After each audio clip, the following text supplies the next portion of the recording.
Ayan, lalabas kaming dalawa. Di ba magpapainit kami, hindi na pura kami naaarawan. Oo. Pero yung init namin parang nakakaitim na to ah. Kasi ayan no. Ay, dito tayo.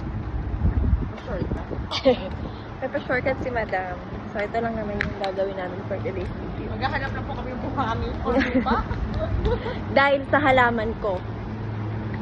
Kahit dyan lang iyo. Tapos, Ay po kami. mapaano pala ako sa pulis. Ba't kayo nag... Ano ito yung Philippine ba? Ayan, yung Philippine Embassy. Ay, sana all. Maganda. Ay, Ayan o! Philippine Embassy. Oh. naalala ko dito ah. Charot. Yeah! Yeah.